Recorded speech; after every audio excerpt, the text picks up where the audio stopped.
نحمده ونصلي على رسوله الكريم اما بعد فاعوذ بالله من الشيطان الرجيم بسم الله الرحمن الرحيم كلا بل تحبون العاجلة وتذرون الآخرة وجوه يومئذ ناظرة إلى ربها ناظرة ووجوه يومئذ باسرة تظن أن يفعل بها فاقرة كلا إذا بلغت التراقي وقيل من راق وظن أنه الفراق والتفت الساق بالساق إلى ربك يومئذ المساق فلا صدق ولا صلى ولكن كذب وتولى ثم ذهب إلى أهله يتمطى أولى لك فأولى ثم أولى لك فأولى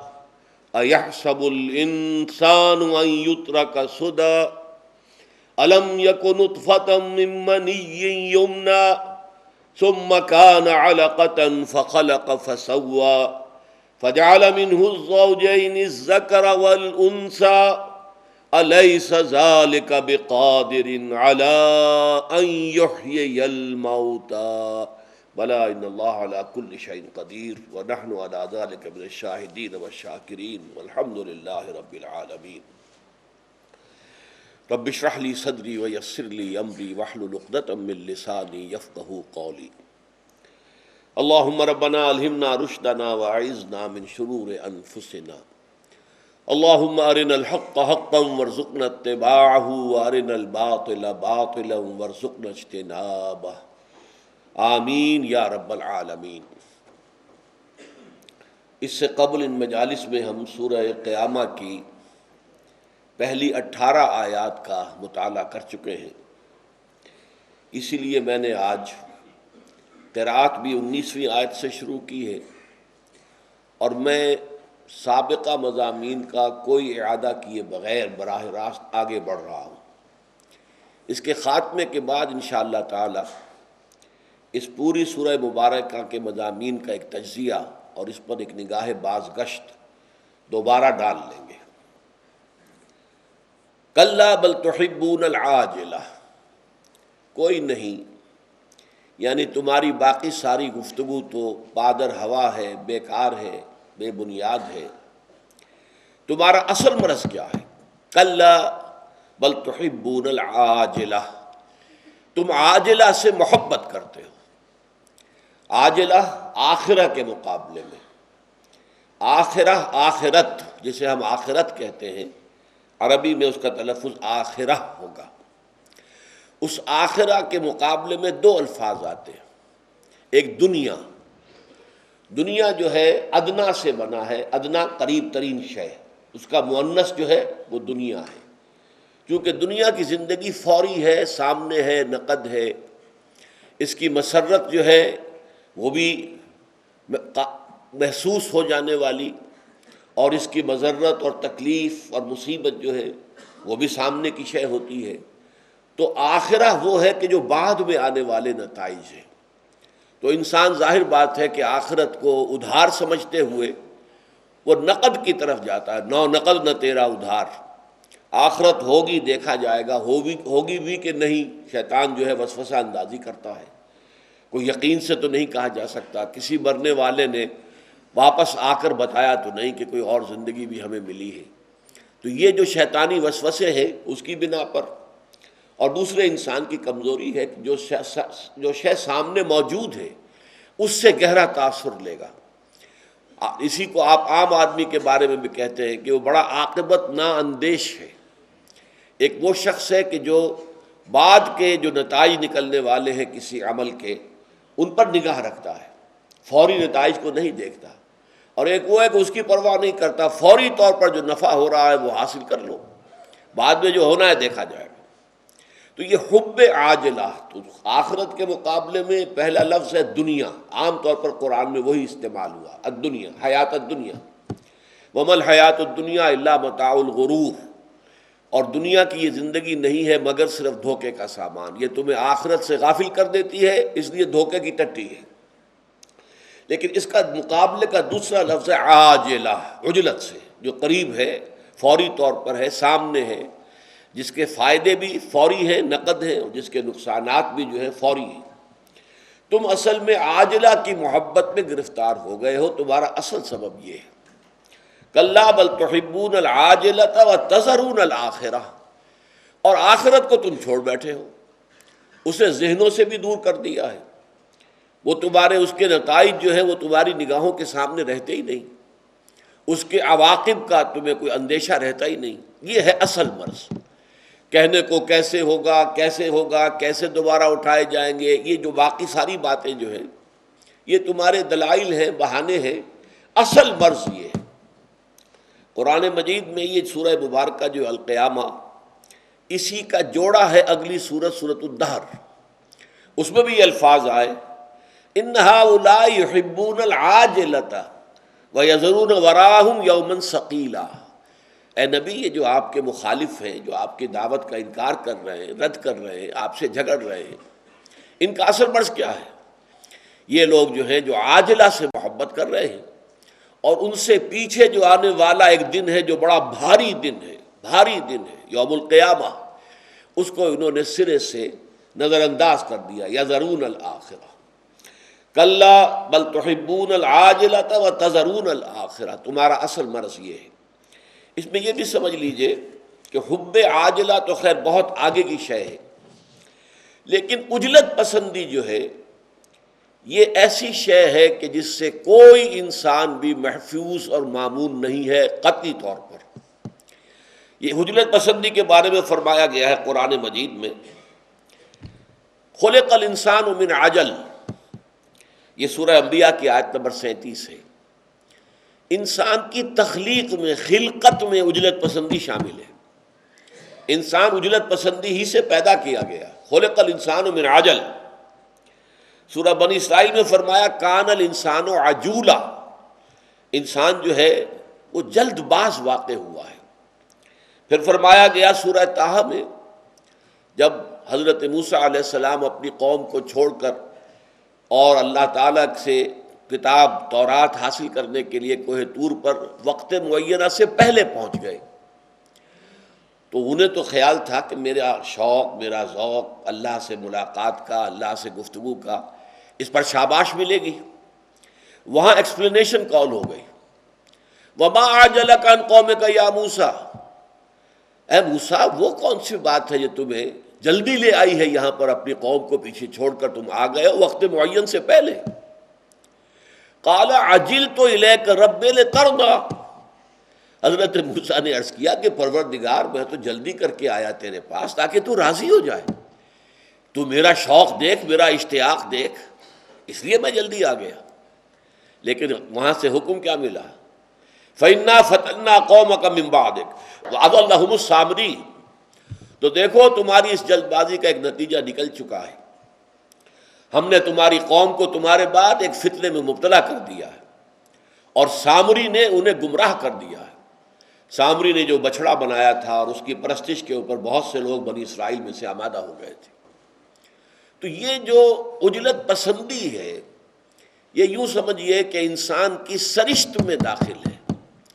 سرشتن کہتے ہیں گوندنے کو، یعنی یہ کہ جو عناصر گوندھ کر انسان بنایا گیا ہے اس کے اندر شامل ہے عجلت پسندی، جلدی، اور کوئی بھی، جیسا کہ میں نے سرچ کیا، اس سے بری نہیں ہے۔ حضرت موسیٰ علیہ السلام نے، چاہے وہ عجلت خیر میں ہو چاہے شر میں ہو، خیر میں بھی عجلت نہیں ہونی چاہیے۔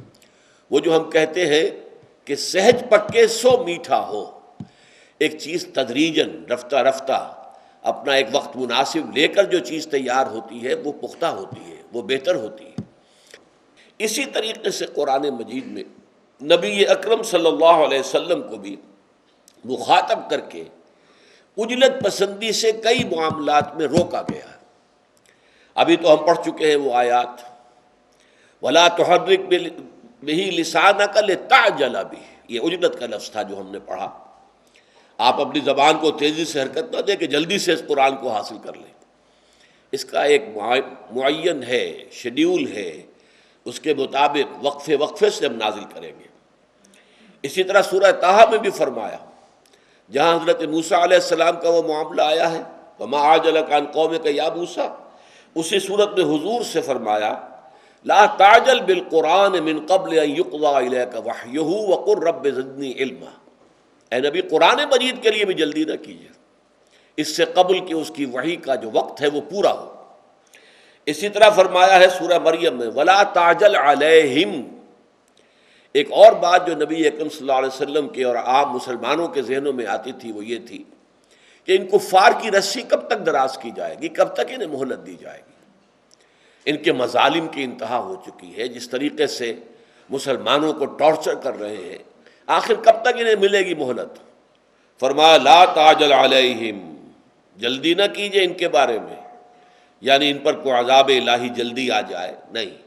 اس میں بھی اللہ تعالیٰ کی اپنی حکمت ہے، اس کا اپنا ایک نظام ہے، ہر قوم کے لیے اس نے ایک مہلت معین کی ہے، وہ مہلت پوری نہ ہو جائے اس وقت تک عذاب نہیں آتا، اس لیے آپ اس معاملے میں بھی جلدی نہ کریں۔ اسی طریقے سے آتا ہے وَاصْبِرْ كَمَا صَبَرَ أُولُو الْعَزْمِ مِنَ الرُّسُلِ وَلَا تَسْتَعْجِلْ لَهُمْ، اور اے نبی صبر کیجئے جیسے کہ ہمارے بڑے بڑے اولو العزم رسول جو ہیں وہ صبر کرتے رہے۔ ذرا یاد کیجئے حضرت نوح نے 950 برس تک صبر کیا ہے۔ بہرحال یہ ہے کلا بل تحبون العاجلہ وتذرون الآخرہ وجوہ یومئذ ناظرہ۔ اب یہاں نقشہ کھینچا جا رہا ہے میدان حشر کا، جیسا کہ میں نے پہلے بھی آپ کو بتایا تھا کہ جب ہائی سکولز کے اندر جب ہم تھے تو 1 اپریل کو رزلٹ ڈکلیئر ہوتا تھا، سب کھڑے ہوتے تھے، تمام کلاسز جو ہیں 5ویں سے لے کر، اب تو خیر ہائی سکول 6ٹھی سے شروع ہوتا ہے، پہلے وہ 5ویں سے تھا، سب کھڑے ہوتے تھے۔ ابھی رزلٹ کا اعلان ہونا ہے لیکن رزلٹ جو ہے وہ لڑکوں کے ماتھے پر لکھا ہوا نظر آتا تھا، کسی کا چہرہ اترا ہوا ہے، معلوم ہے اس نے فیل ہونا، اسے معلوم ہے۔ بل الانسان علی نفسہ بصیرہ، انسان جو ہے اپنے نفس پر خود بصیرت کا حامل ہے، جانتا ہے میں کتنے پانی میں ہوں، کہاں کھڑا ہوں، جانتا ہے میں نے کیا کیا تھا امتحان کے اندر۔ وہی نقشہ ہوگا قیامت کے دن، وجوہ یومئذ ناظرہ، بہت سے چہرے ہوں گے اس روز تر و تازہ، کھلے ہوئے، الی ربہا ناظرہ، وہ اپنے رب کی رحمت کے امیدوار ہوں گے۔ ایک تو اس کو انتظار کے معنی میں ناظرہ لیا گیا ہے، اور ایک ناظرہ اپنے لفظی معنی میں دیکھتے ہوئے ہوں گے اپنے پروردگار کی طرف۔ اس سے ایک مسئلہ نکلتا ہے کہ اللہ تعالیٰ کا کوئی دیدار، اس کی کسی شان کا ظہور جو ہے وہ عین میدان حشر میں بھی ہوگا، لیکن وہ دیدار حاصل کر سکیں گے صرف اہل ایمان، اس لیے کہ کلا انہم عن ربہم لمحجوبون، سورہ مطففین میں فرمایا گیا جو کافر ہوں گے وہ اس دن قیامت کے دن حجاب میں رہیں گے، پردے میں رہیں گے، محجوب ہوں گے، وہ اللہ کا وہ دیدار نہیں کر پائیں گے جو دیدار کے اللہ تعالیٰ کا اہل ایمان کو حاصل ہوگا عین حشر کے میدان میں۔ لہذا اس کے دونوں معنی ہو سکتے ہیں، وجوہ یومئذ ناظرہ، بہت سے چہرے ہوں گے اس دن تر و تازہ، کھلے ہوئے، خوش و خرم، وَوُجُوهٌ يَوْمَئِذٍ إِلَىٰ رَبِّهَا نَاظِرَةٌ، اور وہ اپنے رب کی طرف دیکھتے ہوئے ہوں گے یا اپنے رب کی رحمت کے امیدوار ہوں گے، منتظر ہوں گے۔ وَوُجُوهٌ يَوْمَئِذٍ بَاسِرَةٌ، بہت سے چہرے اس دن ہوں گے اداس، سوکھے ہوئے، پشمردہ، تَظُنُّ أَن يُفْعَلَ بِهَا فَاقِرَةٌ، انہیں یہ یقین ہوگا، یہ گمان ہوگا، گمان واثق ہوگا کہ اب ان کے ساتھ وہ سلوک کیا جائے گا جو کمر کو توڑ کر رکھ دے گا۔ انہیں معلوم ہے کہ یہ ہونا ہے، یہ تو جو کچھ رسولوں نے کہا تھا پورا پورا سچ ہو گیا، باعث بعد الموت ہو گیا، ہم دوبارہ اٹھا لیے گئے جیسا کہ وہ کہتے تھے، ہم انکار کرتے رہے، لیکن وہ واقعہ تو صحیح نکلا۔ اب ہم حاضر ہیں یہاں پر پروردگار کے سامنے کھڑے، انہیں معلوم ہوگا کہ اب ہمارے ساتھ جو سلوک ہونے والا ہے وہ کیا ہے۔ یہ نقشہ قرآن مجید میں اور جگہوں پر بھی کھینچا گیا ہے، چنانچہ سورہ عبس میں فرمایا گیا وجوہ یومئذ مسفرہ ضاحکۃ مستبشرہ، ووجوہ یومئذ علیہا غبرہ ترہقہا قطرہ، بہت سے چہرے ہوں گے اس روز روشن، مسفرہ، روشن، ضاحکۃ، اور مسکراتے ہوئے ہوں گے، ان کے چہروں کے اوپر ایک ہنسی کی کیفیت ہوگی، ضاحکۃ مستبشرہ، اور وہ بشارتیں حاصل کر رہے ہوں گے، انہیں امید ہوگی کہ اللہ تعالیٰ کی طرف سے روح و ریحان و جنت و نعیم کی جو ہے نوید جافزہ اب ملنے والی ہے۔ اب ہماری جو بھی دنیا میں ہم نے کوششیں کی تھی، محنتیں کی تھی، ایثار کیا تھا، قربانیاں دی تھیں، ان کا صلہ ہمیں ملنے والا ہے۔ اب وہ خلعتوں سے ہم نوازے جائیں گے۔ وجوہ یومئذ مسفرہ ضاحکۃ مستبشرہ ووجوہ یومئذ علیہا غبرہ، بہت سے چہرے ہوں گے کہ ان کے اوپر گرد پڑی ہوئی ہوگی، جیسے گرد آلود چہرہ ہوتا ہے، غبار ہوگا ان کے اوپر، اور ان کا حال کیا ہوگا؟ ترہقہا قطرہ، مایوسی، نا امیدی کی سیاہی جو ہے وہ ان کے چہروں پر چھائی ہوئی ہوگی۔ اولئک ھم الکفرۃ الفجرہ، وہی لوگ ہوں گے کہ جو کافر تھے دنیا میں، فاجر تھے، فاسق تھے۔ تو یہ نقشہ ہے عین میدان حشر کا۔ اب اس کے بعد ایک اور نقشہ سامنے آ رہا ہے۔ کلا، کچھ نہیں، چھوڑو ان باتوں کو۔ ایک تو بڑی قیامت ہے جو ہوگی، بڑی الساعہ، بہت بڑا جو ہے اس کائنات کے اندر جو زلزلہ آنے والا ہے، ان زلزلۃ الساعۃ شیء عظیم۔ ایک چھوٹی قیامت بھی ہے، وہ چھوٹی قیامت جس کی تلوار ہم میں سے ہر شخص کی گردن پر لٹکی ہوئی ہے، کچھ معلوم نہیں کب وہ تلوار گرے اور ہمارا خاتمہ ہو جائے۔ وہ چھوٹی قیامت موت ہے۔ حضور نے فرمایا من مات فقد قامت قیامتہ، جو مر گیا اس کی قیامت تو قائم ہو گئی، اس لیے کہ اب کچھ کمانے کا وقت ختم ہوا۔ جیسے امتحان میں کہا جاتا تھا stop writing, time is over, اب تمہارے کچھ لکھنے لکھانے کا، کچھ نمبر حاصل کرنے کا وقت ختم ہو چکا، بس جو لکھ چکے لکھ چکے، وقت ختم ہو گیا، اب تو نتیجے کا انتظار کرو۔ اب وہ قیامت صغریٰ، کلا اذا بلغت التراقی، جب جان آ کر ان ہنسلیوں کے اندر پھنس جائے گی۔ جب نزع کا عالم ہوتا ہے تو آخری وقت میں گھنگرو سا بولتا ہے یہ حلق کے اندر آ کر، معلوم ہوتا ہے کہ پورے جسم سے جان سلب کی جا چکی، اب یہاں آ گئی ہے۔ کلا اذا بلغت التراقی وقیل من راق، اور اس وقت کہیں گے ہے کوئی جھاڑ پھونک کرنے والا؟ علاج تو ہم نے کرا لیے تھے، معالجوں نے جواب دے دیا تھا، ہم نے ڈاکٹری علاج کرا لیا، ہم نے حکیمی علاج کرا لیا، ہم نے ٹونے ٹوٹکے سب کروا لیا، کوئی ہے جھاڑ پھونک کرنے والا؟ کوئی ہے جو بچائے؟ یہ جا رہا ہے ہمارا عزیز۔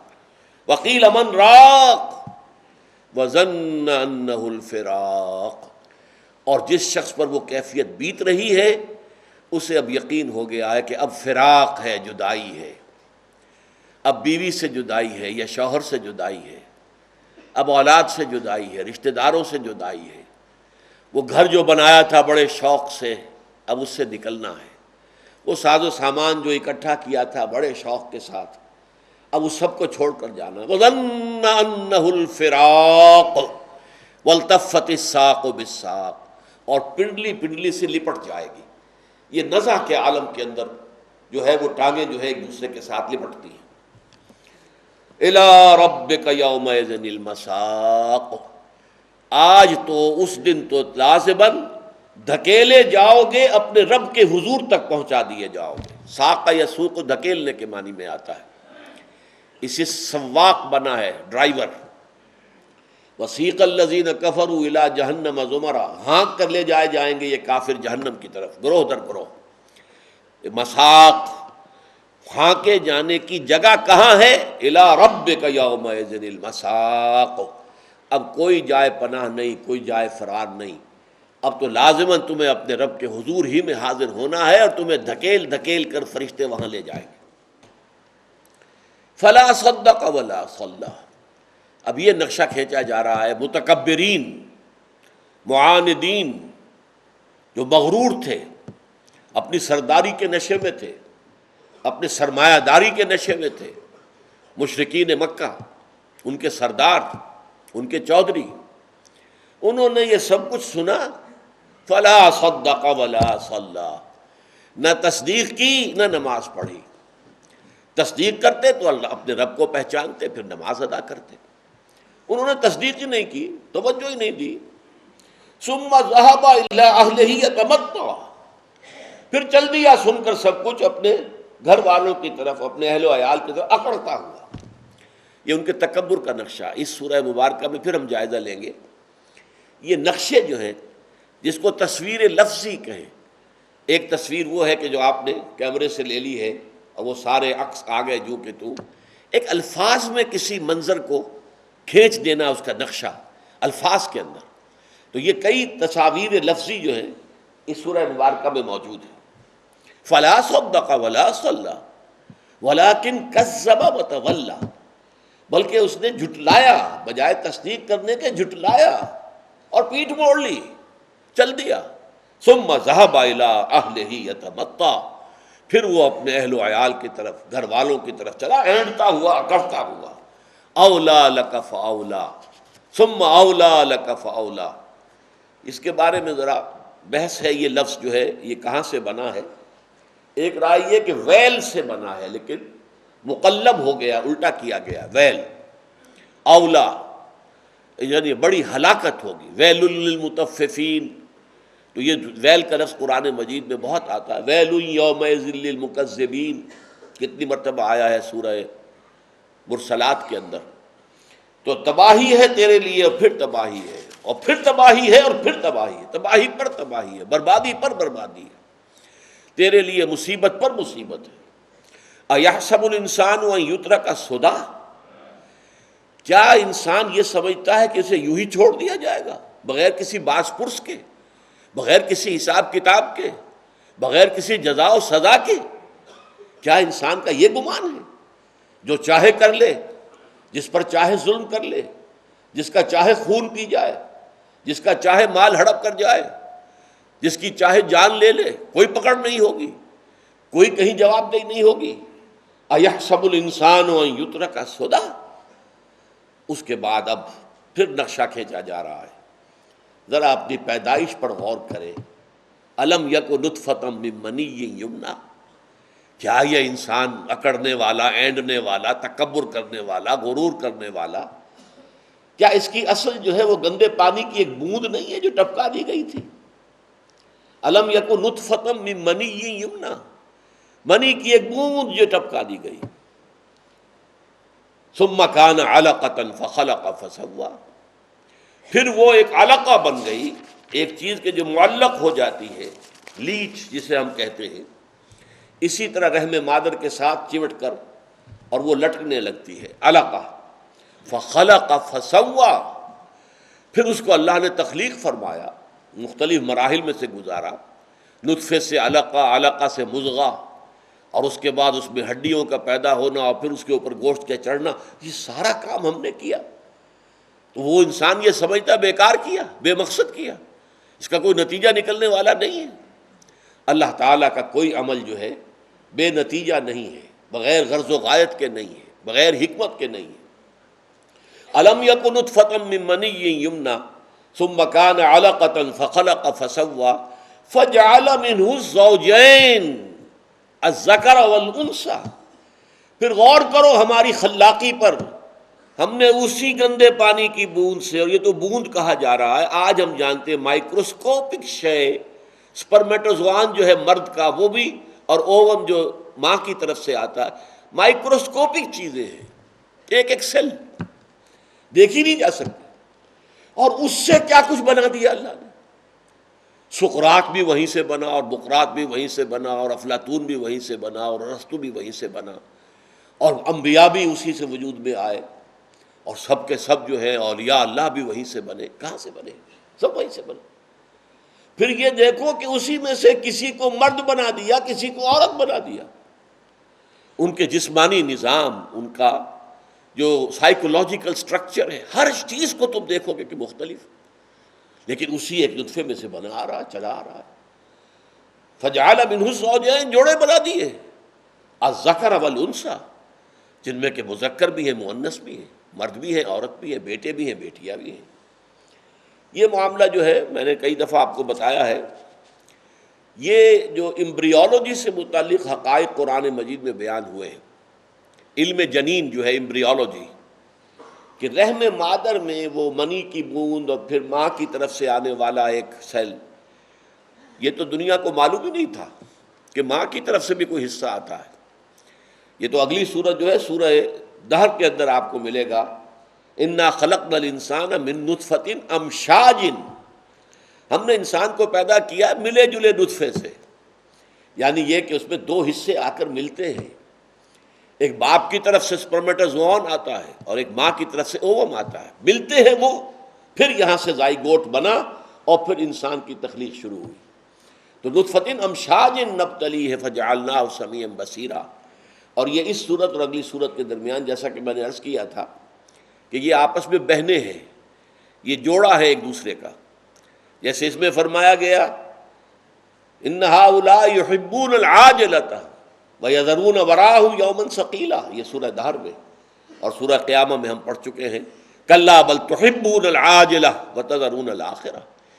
اسی طرح جو اینڈ ہوا ہے سورہ قیامہ کا، أَلَمْ يَكُن نُطْفَةً مِّن مَّنِيٍّ يُمْنَىٰ ثُمَّ كَانَ عَلَقَةً فَخَلَقَ فَسَوَّىٰ فَجَعَلَ مِنْهُ الزَّوْجَيْنِ الذَّكَرَ وَالْأُنثَىٰ، تو گویا کہ اسی کے ساتھ آگے سورہ دہر شروع ہو رہی ہے، هل أتى على الإنسان حين من الدهر لم يكن شيئا مذكورا إنا خلقنا الإنسان من نطفة أمشاج نبتليه فجعلناه سميعا بصيرا۔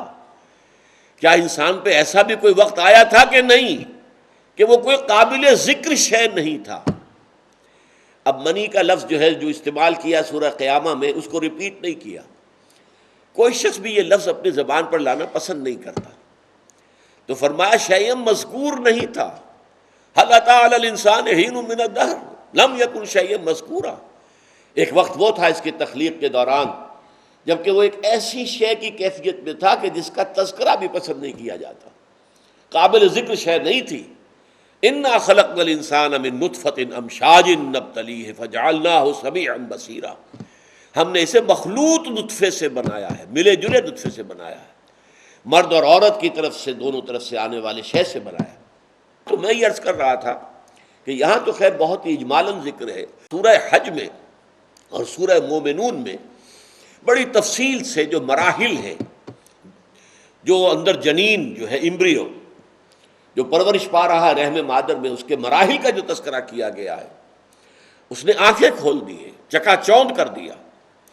چنانچہ ٹورنٹو یونیورسٹی کے دو بہت چوٹی کے بایولوجسٹ، ان کا میں آپ کے سامنے گواہی دے رہا ہوں، ڈاکٹر کیتھل مور، جن کی ایک بڑی کتاب جو ہے مشہور ترین دی ڈیولپنگ ہیومن امبریو، اور وہ دنیا میں سب سے بڑی اتھارٹی مانا جاتا ہے امبریولوجی پر، وہ حیران ہے۔ اس نے لیکچر دیا جا کر باقاعدہ، اور اس نے کہا ہے کہ میں حیران ہوں، 1400 برس پہلے، جبکہ نہ ابھی ڈسیکشن کا فن ابھی انسان کو آتا تھا کہ باڈی کو چیر پھاڑ کر دیکھے کہ اندر کیا ہے، کیا ہو رہا ہے، رحم مادر میں کیا ہو رہا ہے، نہ اسی طریقے سے ابھی مائکروسکوپ نہیں تھی کہ جس سے پتہ چلے کچھ چھوٹی چیزوں کا، اور پھر یہ نقشہ امبریولوجی کے یہ مراحل اس قدر صحیح جو آج ہم سمجھتے ہیں اس کے مطابق قرآن مجید میں کیسے آ گئے۔ اگرچہ یہ بدقسمتی ہے ان دونوں کی۔ دوسرا ہے ڈاکٹر رابرٹ ایڈورڈز، یہ اصل میں ٹیسٹ ٹیوب بیبی کا دنیا میں جب سے رواج چلا ہے، اس کا موجد یہ شخص ہے۔ ٹیسٹ ٹیوب بیبیز کا آپ نے تذکرہ سنا ہوگا، میں تفصیل میں نہیں جا سکتا۔ وہ سیدھی سی بات یہ ہے کہ اگر کوئی رکاوٹ ایسی ہے کہ مرد کا نطفہ اور عورت کا وہ ایگ اووم وہ کہیں آ کر مل نہیں سکتے، وہ راستے میں کوئی رکاوٹ ہے، وہاں پر وہ اووم رک جاتا ہے، لہذا اس کی شکل یہ اختیار کی گئی کہ مرد سے اس کا سپرمیٹوزوئن لے لیا جائے، عورت سے ڈسیکشن کر کے آپریشن کر کے اس کا اووم حاصل کر لیا جائے، ان دونوں کو ایک ٹیسٹ ٹیوب کے اندر فرٹیلائز کر دیا جائے، تاکہ نطفہ امشاج جو ہے جو وجود میں نہیں آ پا رہا رکاوٹ کی وجہ سے، اس وہ نطفہ امشاج جو ہے وہ وہاں اس ٹیوب کے اندر وجود میں آ جائے، پھر اس کو امپلانٹ کر دیا جائے، وہ جو رحم مادر ہے اس میں لے جا کر چپکا دیا جائے۔ یہ نہیں ہے کہ پورا بچہ ٹیسٹ ٹیوب میں بنتا ہے، وہ تو ظاہر بات ہے ناممکنات میں سے ہے۔ صرف یہ ہے کہ یہ جو دو مراحل بیان کیے گئے ہیں کہ نطفہ مرد اور جو اوم ہے عورت کا، ان دونوں کا آپس میں ملاپ نہیں ہو پا رہا کسی رکاوٹ کی وجہ سے، تو دونوں سے وہ چیز لے لو۔ اور اس کے بارے میں فتویٰ یہی ہے کہ اگر شوہر جو واقعتاً جن کی نکاح ہوا ہے شوہر کا نطفہ ہو اور جو اس کی جو منکوحہ بیوی ہے اس سے اوم حاصل کیا جائے اور یہ ٹیسٹ ٹیوب میں کام کر لیا جائے تو اس میں ہرگز کوئی شے حرام نہیں ہے۔ لیکن یہ کسی اور مرد کا یا کسی اور عورت کا اس کے درمیان اگر کیا جائے گا تو وہ پھر زنا شمار ہوگا، وہ پھر جائز نہیں ہے۔ یہ علماء کا فتویٰ ہے۔ ٹیسٹ ٹیوب بیبی کا انہوں نے کلیتاً انکار نہیں کیا، بلکہ یہ کہ جائز ہے اگر جو منکوحہ آپس میں ہے بیوی اور مرد، بیوی اور شوہر، تو ان کا اگر معاملہ ہو تو ٹھیک ہے۔ بہرحال میں گواہی یہ دے رہا تھا کہ ان دونوں نے یہ کہا ہے کہ حیرت ہوتی ہے کہ قرآن مجید میں آج سے 1400 برس قبل علم جنین کے یہ حقائق کیسے آ گئے۔ اس پر انہیں ایمان لے آنا چاہیے تھا۔ جیسے مورس بوکائی جو تھا، یہ فرینچ سرجن تھا، اس کے پاس علاج کے لیے گئے تھے شاہ فیصل شہید رحمۃ اللہ علیہ۔ وہاں انہوں نے تحفہ پیش کیا قرآن کا اسے، اس نے کہا میں کیسے سمجھوں گا اس سے، یہ تو عربی میں ہے۔ شاہ فیصل شہید نے، وہ چونکہ واقعتاً بہت نیک انسان تھے، کہا کہ عربی سیکھنا کوئی مشکل نہیں ہے۔ ان کے لیے کوئی ایسا بندوبست بھی کر دیا کہ وہ عربی سیکھ لیں۔ انہیں عربی سیکھ کر پھر قرآن پڑھا اور پھر اس نے کمپیریٹو سٹڈی کی، بائبل کی اور قرآن کی، تورات اور قرآن، اور اس کے بعد وہ دنگ رہ گیا کہ بائبل میں تو بہت سی ایسی چیزیں درج ہیں کہ جن کا غلط ہونا ثابت کر دیا سائنس نے۔ قرآن میں ایک شوشہ تک ایسا نہیں ہے کہ جسے سائنس نے غلط ثابت کیا۔ مختلف ہونا اور بات ہے، وہ تو کیا پتہ آئندہ چل کر سائنس کہاں پہنچے گی اور کیا نظریہ کھلے گا۔ آسمانوں کا قرآن مجید 7 کا تذکرہ کرتا ہے، سائنس ابھی نہیں پہنچی، لیکن یہ کہ سائنس نے یہ نہیں کہا کہ 7 غلط ہے، نہیں، یہ تو نہیں کہہ سکتی سائنس۔ وہ تو جب تک کہ اس کی حقیقت آسمان کی نہ کھلے کیسے کہہ دے گا۔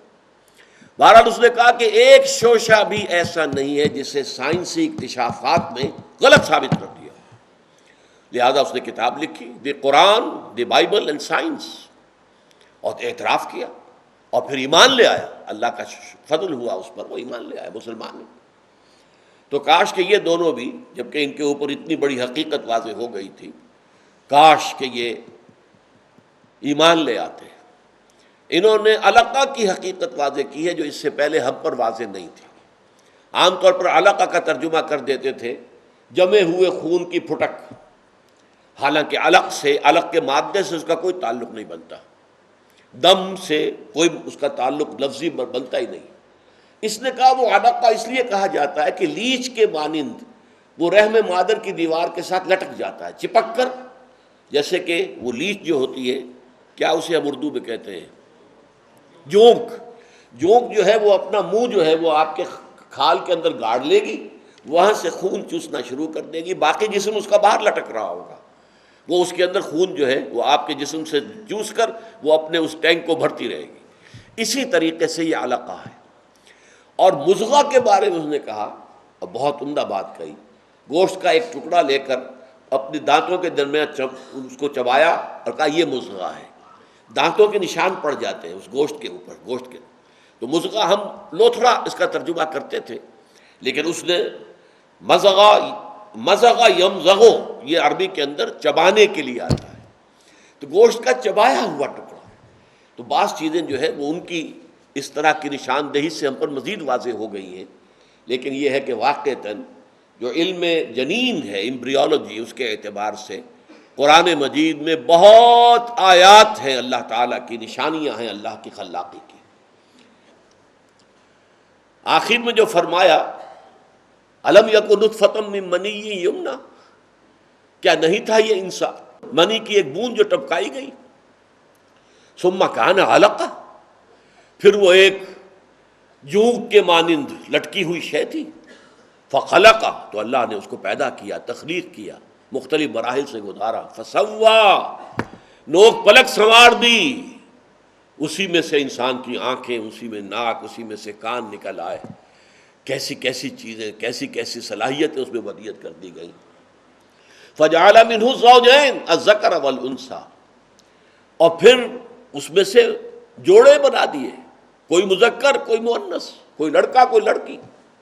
یہ نوٹ کر لیجئے، 12 ہفتے تک جنین کا سیکس جو ہے وہ ظاہر نہیں ہوتا، ڈفرینشیٹ نہیں ہوتا، تو اس اعتبار سے 3 مہینے کے بعد اصل میں معین ہوتا ہے کہ اب یہ لڑکا بنے گا یا لڑکی بنے گی، 12 ویکس۔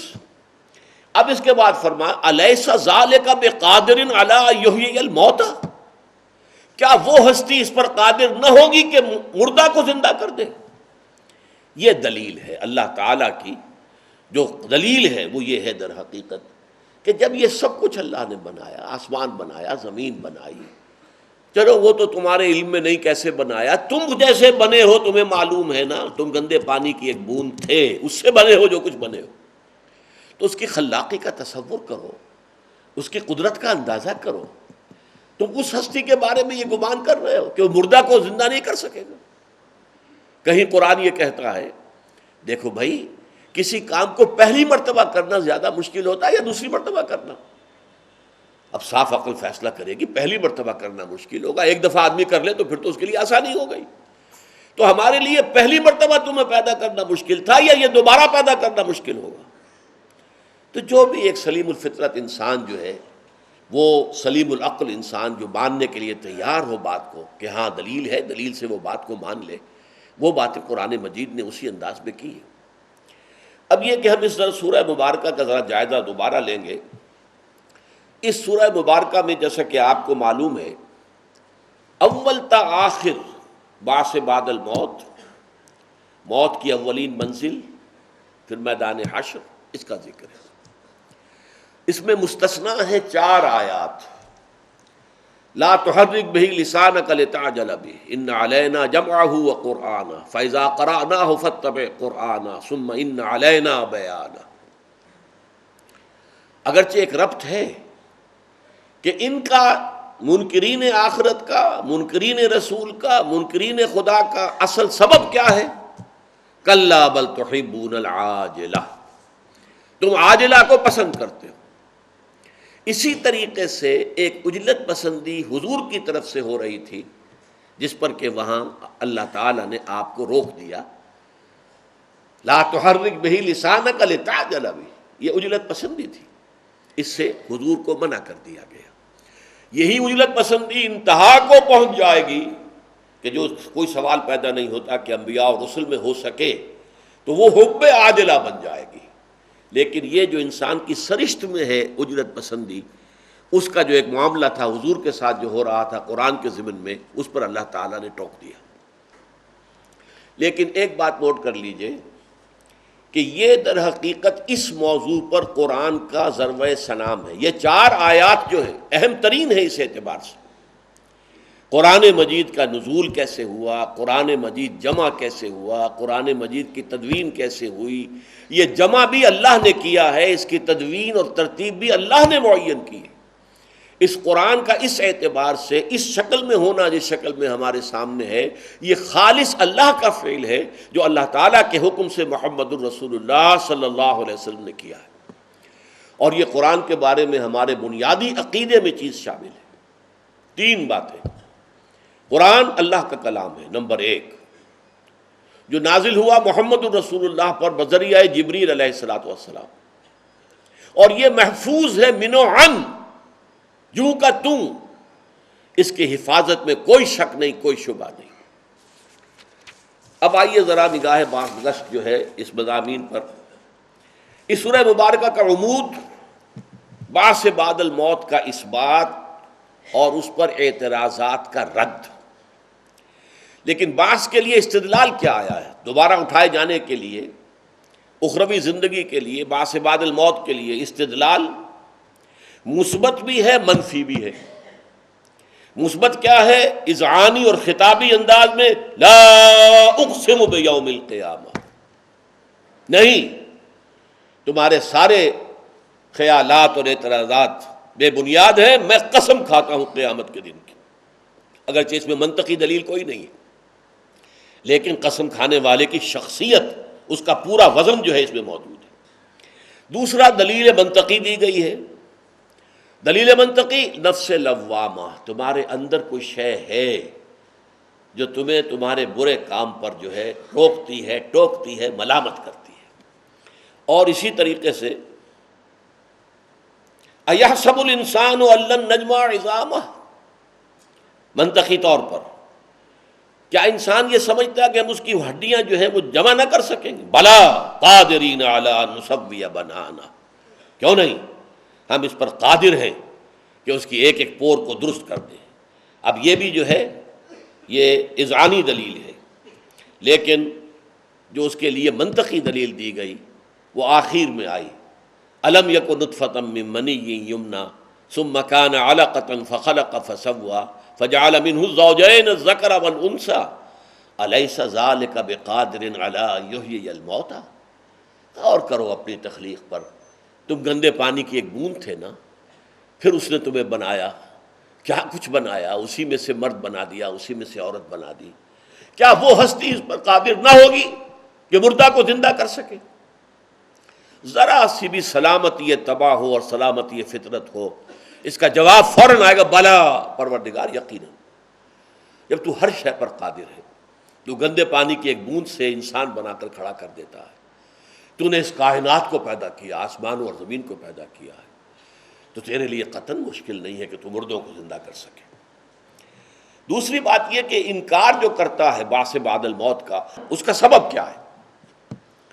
وہ سبب قرآن مجید نے بیان کیا دو جگہ پر، بل یرید الانسان لیفجر امامہ، انسان اصل میں چاہتا ہے، فسق و فجور کی زندگی کو جاری رکھنا چاہتا ہے، ظلم کو جاری رکھنا چاہتا ہے، ایکسپلائٹیشن کو جاری رکھنا چاہتا ہے، جو غلط جو مفادات حاصل کر رہا ہے ان سے دستبردار ہونے کو تیار نہیں ہے، اس لیے انکار کرتا ہے کہ اگر آخرت کو مانے گا تو اپنے طرز عمل کے اوپر پھر انسان کو نظر ڈالنی پڑے گی کہ میں صحیح چل رہا ہوں یا غلط چل رہا ہوں، لہذا جڑ کاٹنے کے لیے وہ آخرت ہی کا انکار کرتا ہے، کچھ نہیں ہوگا، کوئی زندگی نہیں۔ پھر اسی مرض کو دوبارہ بیان کیا، کلا بل تحبون العاجلہ وتذرون الآخرہ، تمہاری گھٹی میں عاجلہ کی محبت پڑی ہوئی ہے، یہ دنیا نقد ہے، اس کے منافع بھی نقد، اس کے نقصانات بھی نقد، اس کی مسرتیں بھی فوری اور اس کی تکالیف بھی فوری، تم اس کی محبت کے اندر گرفتار ہو گئے ہو اور آخرت کو اس وجہ سے تم نے اوجھل کر دیا، اپنی نگاہوں سے دور کر دیا۔ پھر اس سورہ مبارکہ میں تین، جس کو میں نے کہا تھا تصاویر لفظی، قیامت صغریٰ کا منظر، جہاں سے ہمارا یہ عالم آخرہ شروع ہوتا ہے، میں نے حدیث آپ کو سنائی تھی، من مات فقط قامت قیامتہ، وہ نقشہ کھینچا ہے نزع کا، کلا اذا بلغت التراقی وقیل من راق وظن انہ الفراق والتفت الساق بالساق الی ربک یومئذ المساق۔ یہ تو قیامت صغریٰ کا منظر تھا۔ قیامت کبریٰ کا، فَإِذَا بَرِقَ الْبَصَرُ وَخَسَفَ الْقَمَرُ وَجُمِعَ الشَّمْسُ وَالْقَمَرُ يَقُولُ الْإِنسَانُ يَوْمَئِذٍ أَيْنَ الْمَفَرُّ، جب چاند بے نور ہو جائے گا، کلا، اور نگاہیں انسان کی چندھیا جائیں گی، سورج قریب آ جائے گا اور سورج اور چاند یکجا کر دیے جائیں گے، اس نظام شمسی کے اندر کوئی اتنا بڑا اختلال ہوگا، وہ ہے اصل میں الساعہ۔ قیامہ میں پہلے بیان کر چکا ہوں کہ قیامہ میں جو چیز پیش نظر ہے وہ بعث بعد الموت کے بعد اللہ کے سامنے کھڑے ہونا، اپنی قبروں سے اٹھ کھڑے ہونا، نکلنا اور میدان حشر میں پہنچ جانا، یہ قیامہ ہے۔ وہ جو اس دنیا کے اندر ہلاکت آئے گی اور جو سب کے سب جو ہیں وہ ہلاک ہو جائیں گے سوائے اس کے کہ جن کو اللہ چاہے، الا من شاء اللہ، تو وہ جو ہے صرف گمان غالب یہ ہے کہ جو حملۃ العرش ہیں، اللہ کے عرش کو اٹھانے والے جو فرشتے ہیں، صرف وہ بچیں گے، باقی سب پر موت طاری ہوگی۔ تیسرا نقشہ جو ہے وہ کھینچا گیا میدان حشر کا، وجوہ یومئذ ناظرہ الی ربہا ناظرہ ووجوہ یومئذ باسرہ تظن ان یفعل بہا فاقرہ۔ بہت سے چہرے ہوں گے اس دن تر و تازہ، کھلے ہوئے، روشن، اور وہ اپنے رب کی طرف دیکھتے ہوئے ہوں گے، یا اپنے رب کی رحمت کے منتظر ہوں گے۔ اور کچھ چہرے ہوں گے اس دن سوکھے ہوئے، اداس، اترے ہوئے، اور وہ یہ گمان کر رہے ہوں گے، یقین کر رہے ہوں گے کہ اب ہمارے ساتھ وہ سلوک ہوگا جو کمر کو توڑ ڈالنے والا۔ نمبر 4 پہ آپ دیکھیے دو منظر، یہ جو ان کا تمرد تھا، ان کے اندر جو غرور تھا، تکبر تھا، اس کو بیان کیا، یسألو ایان یوم القیامہ، پوچھتا ہے کب ہوگا یہ قیامت کا دن۔ تو جیسا کہ میں نے عرض کیا تھا کہ جیسا سوال تھا ویسا ہی جواب دیا گیا، یہ نہیں کہا گیا کہ اس کا علم اللہ کے پاس ہے بس سمجھ لو وہ آئے گی، نہیں، جس انداز میں سوال کیا گیا تھا اسی انداز کا جواب ہمیں ملا، فَإِذَا بَرِقَ الْبَصَرُ وَخَسَفَ الْقَمَرُ وَجُمِعَ الشَّمْسُ وَالْقَمَرُ۔ اور دوسرا پھر ان کا جو تمرد کا انداز ہے وہ اس سورہ مبارکہ کے دوسرے رکوع میں آیا، فَلَا صَدَّقَ وَلَا صَلَّى، یہ بدبخت نہ تو تصدیق کر رہے ہیں محمد کی رسالت کی، اس قرآن کے کلام اللہ ہونے کی، اور نہ انہوں نے نماز پڑھی، وَلَٰكِن كَذَّبَ وَتَوَلَّىٰ، بلکہ انہوں نے جھٹلایا اور پیٹھ موڑ لی۔ فَلَا صَدَّقَ وَلَا صَلَّىٰ وَلَٰكِن كَذَّبَ وَتَوَلَّىٰ ثُمَّ ذَهَبَ إِلَىٰ أَهْلِهِ يَتَمَطَّىٰ۔ اب یہ ہوتا ہے کہ ہر انسان جو ہے اپنے گھر والوں پر جو ہے وہ تو اپنا روب گاٹتا ہی ہے، لہذا وہ اپنے گھر والوں کی طرف اور اپنے اہل و عیال کی طرف جاتا، اکڑتا ہوا، اینٹتا ہوا، اولا لک فاولا ثم اولا لک فاولا، ہلاکت ہے تیرے لیے اور پھر ہلاکت ہے تیرے لیے اور پھر ہلاکت ہے تیرے لیے اور پھر رسوائی ہے تیرے لیے۔ یہ ان کے تکبر اور تمرد کے نشان۔ اقول قولی ھذا واستغفر اللہ لی ولکم ولسائر المسلمین والمسلمات۔